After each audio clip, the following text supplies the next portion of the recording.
Bismillahirrahmanirrahim. Assalamualaikum warahmatullahi wabarakatuh. Alhamdulillah. Baiklah, kembali pada channel ini kita akan belajar tentang wakaf sebagaimana yang telah terlihat di layar kita ini.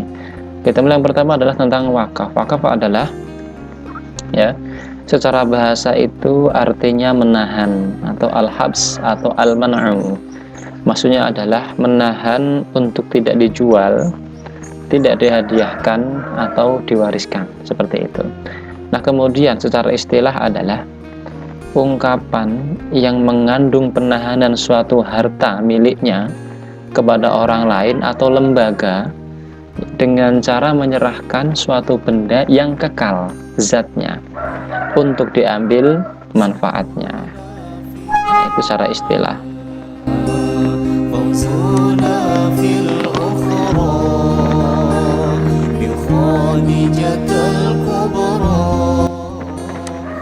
Nah, kemudian selanjutnya adalah contohnya ya. Jadi tadi wakaf adalah pokoknya ada sebuah penyerahan ucapan dari harta benda milik seseorang kepada orang lain atau kepada lembaga, di mana harta atau sesuatu yang diserahkan adalah benda yang kekal. Nah, benda yang kekal ini akan diambil manfaatnya. Ini contohnya di sini. Ada seseorang yang melakukan tanahnya untuk pemakaman umum ya, atau TPU bisa.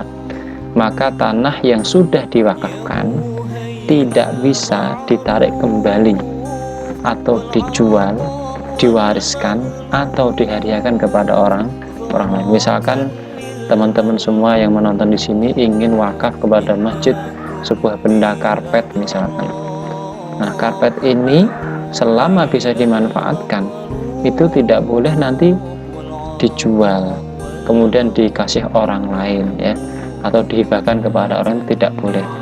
Harus selama itu di masjid sampai rusak, benar-benar rusak sampai nggak bisa lagi ya, karena wakaf itu akan diambil manfaatnya. Selagi barangnya masih bermanfaat maka tidak boleh dihadiahkan, dijual, diwariskan, diberikan kepada orang lain. Nah, kemudian kata Allah Subhanahu wa taala dalam surat Ali Imran ayat 92, A'udzubillahi minasyaitonirrajim, lan tanalul birra hatta tunfiqu mimma tuhibbun wa ma tunfiqu min syai'in fa innallaha bihi alim. Kata Allah, kamu tidak akan memperoleh kebajikan sebelum kamu menginfakkan harta yang kamu cintai dan apa yang kamu infakkan. Tentang hal itu sungguh Allah Maha mengetahui.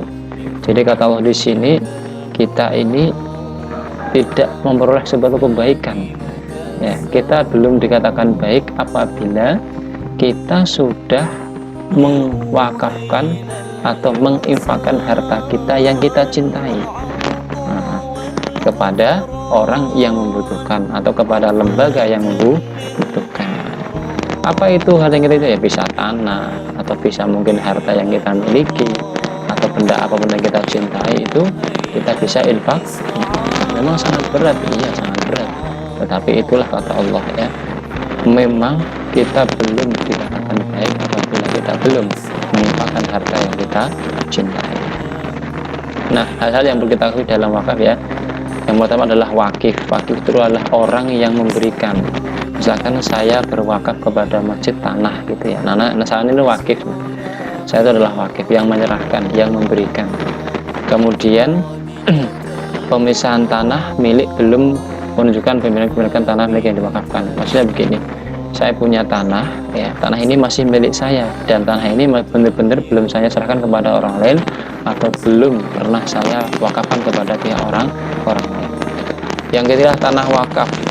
Itu tanah wakaf atau benda wakaf itu digunakan untuk kepentingan Islam atau keperluan umum lainnya, boleh untuk jalan tol, untuk pembangunan masjid ya, pembangunan jembatan misalnya, itu boleh. Kemudian hukum wakaf gimana? Kata Rasulullah, hukumnya sunnah ya. Berikut kata hadis Rasulullah, yaitu dari riwayat Bukhari dan Muslim. An Abi Hurairah radhiyallahu anhu anna Rasulullah sallallahu alaihi wasallam qala idza matal insanu in qata'a, ada dengan idza mata banu adam ya. Ini di sini idza matal insanu in qata'a amaluhu illa min thalathatin, shadaqatin jariyatin au ilmin yantafa'u bih au waladin muslimin yad'u lah. Rawahul Bukhari wa Muslim. 3 amal manusia yang tidak akan pernah lepas, putus pahalanya. Yang pertama adalah sedekatin jariyatin, sedekah jariyah. Kemudian ilmu yang bermanfaat, dan ketiga awaladin salihin yad'u, itu doa anak soleh yang mendoakannya kepada orang tuanya. Nah, menurut para alim ulama, yang namanya sedekah jariyah itu atau sedekah yang mengalir pahalanya adalah termasuk wakaf. Jadi kalau kita wakaf, ya insya Allah pahala kita, misalkan kita sudah diambil oleh Allah, sudah wafat, maka pahalanya wakaf yang kita sampaikan ke masjid atau ke lembaga atau orang lain, itu pahalanya akan terus mengalir. Nah, seperti itu. Kemudian rukun wakaf ada 4, tentunya jelas ya. Jadi yang pertama adalah orang yang menyerahkan wakaf atau wakif, kemudian benda yang diwakafkan atau mauquf ya, kemudian al-mauquf alaih atau nazir atau pengelola atau lembaga yang menerima, kemudian yang kedua adalah ada lafaz atau ikrar atau ucapan serah terima atau sigot, seperti itu. Jadi misalkan saya ini menyerahkan benda atau tanah, nah itu berarti saya namanya wakif. Kemudian tanah itu namanya mauquf. Nah, bisa tanah, bisa apapun yang benar bermanfaat kita serahkan ke masjid. Kemudian yang ketiga adalah al-mauquf alaih atau nazir. Saya punya tanah, saya punya benda yang bermanfaat, saya serahkan kepada masjid. Nah, masjid ini namanya al-mauquf alaih atau nazir, pengelola. Atau saya serahkan kepada badan amil zakat. Nah, ini namanya nazir. Seperti itu. Kemudian yang keempat ada ucapan serah terima. Nah, ada ucapan serah terima bahwa benda ini saya wakafkan kepada jenengan, kepada antum semua, tolong dijaga dengan baik dan digunakan untuk kepentingan Islam, misalnya seperti itu. Nah, jadi rukun wakaf ada 4 ya. Kemudian syaratnya apa? Syarat orang yang wakaf itu apa? Yang pertama, dia harus wakaf itu dan harta itu adalah milik dia seutuhnya, bukan masih dalam perdebatan dengan saudara-saudaranya kalau itu warisan dan lain sebagainya. Kemudian ketika wakaf itu, atau orang yang menyerahkan itu harus orang yang berakal ya. Tidak sah wakaf orang bodoh. Orang bodoh itu ya maksudnya orang yang linglung gitu ya, orang gila atau orang yang sedang mabuk itu nggak sah. Orang mabuk lagi wakaf ya pasti sangat jarang ya. Tetapi nggak boleh juga kalau misalkan dia lagi mabuk kemudian dia ingin wakaf, tidak bisa. Yang ketiga adalah baligh. Baligh itu sudah sampai umurnya. Kalau laki-laki ya umur 15 tahun atau mohon maaf dia sudah mimpi basah, kalau yang perempuan sudah haid, seperti itu. Yang keempat adalah mampu bertindak secara hukum atau rasyid. Implikasinya orang bodoh, orang yang sedang bangkrut. Nah, jadi orang bodoh ini orang bangkrut boleh, atau orang lemah ingatan tidak sah memaafkan hartanya. Jadi orang yang lemah ingatannya tuh kalau bisa jangan ya, wakilkan saja kepada orang lain atas nama orang yang lemah ingatannya tersebut. Nah, bagaimana syarat benda yang akan diwakafkan, Pak? Yang pertama adalah barang yang diwakafkan harus barang yang berharga, bukan barang yang tidak bisa diambil manfaatnya, nggak boleh. Yang kedua adalah harta yang diwakafkan itu harus diketahui kadarnya. Jadi apabila harta itu tidak diketahui jumlahnya ya, atau majhul, pengalihan milik pada itu tidak sah. Misalkan saya menyerahkan tanah berapa meter, wujudnya ada ya, kemudian kita menyerahkan tanah atau apapun tapi nggak tahu ukurannya, itu nggak sah. Harus semuanya ada kadarnya, ada ukurannya, seperti itu. Yang ketiga adalah harta yang diwakafkan itu pasti dimiliki oleh orang yang berwakaf. Nah, sudah jelaskan tadi ya. Jadi harta itu benar-benar miliknya, bukan orang lain. Punya orang lain kita wakafkan nggak bisa. Yang wajib kita wakafkan adalah punya kita sendiri. Kemudian yang keempat, harta itu harus berdiri sendiri, tidak melekat kepada harta orang lain atau mufarrozan. Nah, mufarrozan adalah harta itu milik sendiri, berdiri sendiri, dan tidak milik orang atau milik dalam persengketaan orang lain, nggak bisa. Itu namanya mufarrozan, atau disebut juga dengan ghairu sa'i. Nah, seperti itu. Kemudian yang ketiga ya, atau orang yang menerima wakaf atau wakif atau sigotnya, atau bukan sigot ya, atau orang yang mengelolanya. Nah, itu harus ada 2. Ini apa pembagiannya ada 2 ya. Yang pertama muayyan, yaitu jelas orang yang menerima wakaf itu apakah seseorang atau dua orang atau sebuah organisasi, harus jelas di situ ya. Persyaratan bagi orang yang menerima wakaf tertentu ini atau al-mauquf muayyan, bahwa ia adalah orang yang boleh untuk memiliki harta. Maka orang muslim merdeka dan kafir zimmi non muslim yang bersahabat memenuhi syarat ini boleh memiliki harta wakaf. Adapun orang kafir dan bahasa dan tidak sah menerima wakaf. Jadi yang pertama, wakaf itu ya harus jelas yang menerima siapa, 1 orang, 2 orang, 3 orang, itu boleh. Misalkan boleh nggak Pak nih orang muslim merdeka atau kafir zimmi menerima wakaf ya, boleh-boleh saja. Kalau misalkan kita punya tangga yang kafir zimmi gitu, kafir yang orang-orang non muslim yang bersahabat dengan kita, terus kita pengen wakaf kepada dia, ya boleh-boleh saja asalkan dalam kebaikan. Tapi lebih baik kita wakafkan kepada pihak-pihak organisasi Islam seperti Basnas, Basis ya, atau panti anak yatim, atau pondok pesantren, masjid dan lain sebagainya. Nah, kemudian yang kedua, tidak tertentu atau ghairu muayyan.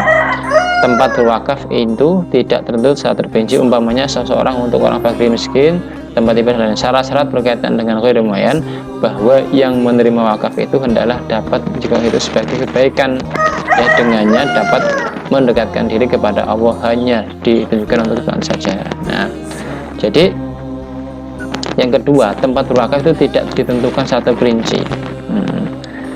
Ya, jadi barang atau yang kita kasih kepada benda wakaf itu tidak terperinci ya, boleh nanti kita ke tempat ibadah, untuk fakir miskin, untuk pemerintah misalkan, itu boleh-boleh saja, untuk kemudian jalan tol, jembatan, kemudian umum itu boleh.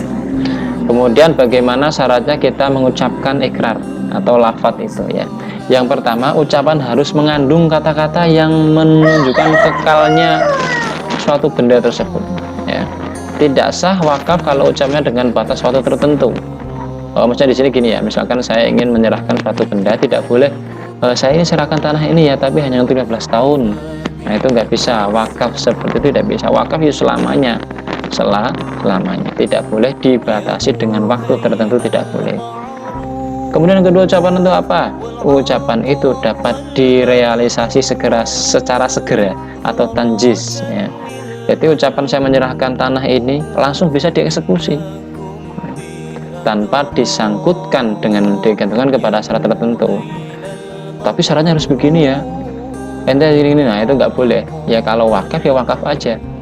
Ada bendanya langsung kita serahkan, langsung bisa dieksekusi oleh pihak pengelola wakaf. Yang ketiga, ucapan bersifat pasti ya, jangan wah kira-kira nanti deh saya wakafnya bulan ini, nggak bisa. Ya wakaf itu harus pasti, jelas ada bendanya, ada ukurannya, kapan waktunya, seperti itu. Ucapan itu tidak diikuti oleh syarat yang membatalkan.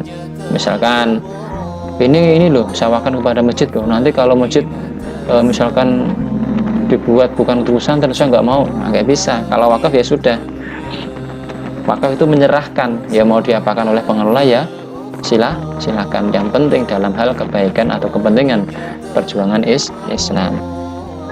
Nah, apabila semua syarat di atas dapat terpenuhi, penguasaan atas tanah wakaf bagi wakaf adalah sah. Nah, jadi kalau sudah semuanya ya, ada orang yang menyerahkan, ada bendanya, kemudian juga ada yang mengelola, kemudian kemudian ikrarnya, maka sah ya, secara umum ya wakaf itu sah.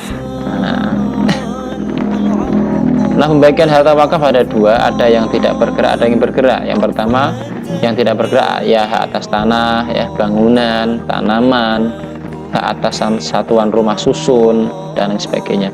Harta yang tidak bergerak apa? Wakaf uang, ya, logam mulia. Wakaf benda yang bergerak apa? Wakaf uang kepada lembaga syariah, ya. Kemudian logam, surat berharga, ya, kendaraan, hak atas kekayaan intelektual itu juga wakaf ya, hak cipta, hak paten, hak merek, desain produk industri juga, hak sewa, seperti itu. Kemudian dasar wakaf itu apa?